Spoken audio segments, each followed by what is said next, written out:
School कॉलेजों की एक नियमावली होती है, एक अनुशासन होता है और उसके तहत हर स्टूडेंट उसके अंतर्गत आता है और उसको वो नियमावली माननी चाहिए। आरएलडी का पक्ष इस पर जानते हैं। आप बताइए, आप तो समाजवादी पार्टी को सपोर्ट कर रहे हैं, दोनों लोग मिलकर के चुनाव लड़ रहे हैं, तो इस हिजाब वाली पीएम पर आपका क्या स्पष्ट रुख है?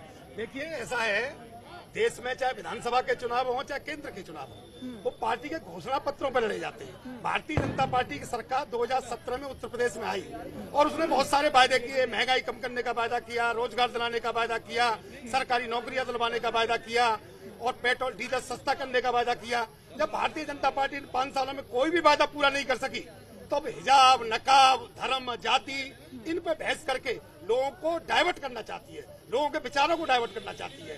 ये नहीं होगा। उत्तर प्रदेश की जनता भली बात जानती है और उत्तर प्रदेश की जनता मन बना चुकी है समाजवादी पार्टी और आरएलडी के गठबंधन को। ठीक है, आप हिजाब में स्पष्ट रुख नहीं रख रहे, आप कह रहे हैं कि बहस मुद्दों पर होनी चाहिए, प्रदेश के मुद्दों पर चुनाव लड़ना चाहिए। मैं ओबीसी के बारे में कहना चाहता हूँ, हिंदुस्तान की जनता जान चुकी है, वो हैदराबाद से उत्तर प्रदेश आते हैं, हैदराबाद से पश्चिम बंगाल आते हैं, वो भारतीय जनता पार्टी की बी टीम है, उनका कोई अस्तित्व नहीं है। वो इस देश में भारतीय जनता पार्टी की सरकार बनवाने, मतलब आरोप ये कि ओवैसी जो है वो भाजपा की बी टीम है। जिस मैदान में ओवैसी उतरते हैं, मुस्लिम वोट काटते हैं और उत्तर प्रदेश में उसका नुकसान क्या सपा को होगा, ये यहाँ पर रालोद की तरफ से कहा जा रहा है। भाजपा ने बहुत गंभीर आरोप लगाया। उन्होंने कहा कि कांग्रेस और समाजवादी पार्टी दोनों मिलकर के उस विदेशी फंडिंग को बढ़ावा दे रहे हैं। भारत के खिलाफ जो कैंपेन, जो टूल किट विदेशों में बनाई जाती है, यहाँ की धार्मिक सद्भावनाओं को बिगाड़ने की, शांति भंग करने की, ये सब कुछ आपके चलते हो रहा है।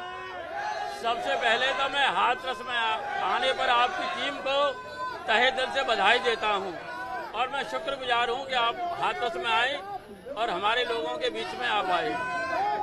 सबसे पहले मेरी बात देखिए भाई, जहां जब बात मुद्दों पे हो रही है तो मुद्दे पे बात होनी चाहिए।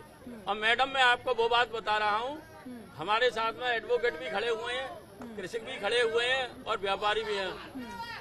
पहले इन्होंने एक प्रयोग किया हिंदी भाषी पट्टी में, धर्म की खेती की। जब धर्म की खेती इनकी हिंदी भाषी पट्टी में पूरी हो गई, आज ये दक्षिण भारत में खेती धर्म की कर रहे हैं। कर्नाटक दक्षिण भारत में है और कर्नाटक में इनकी सरकार है। कौन कर रहा है धर्म की खेती? ये जो हमारे जिनकी दिल्ली में सरकार है और उत्तर प्रदेश में जिनकी सरकार है। मैं आपसे कह रहा हूँ कि बहुत हो गई धर्म की खेती। ये केवल जो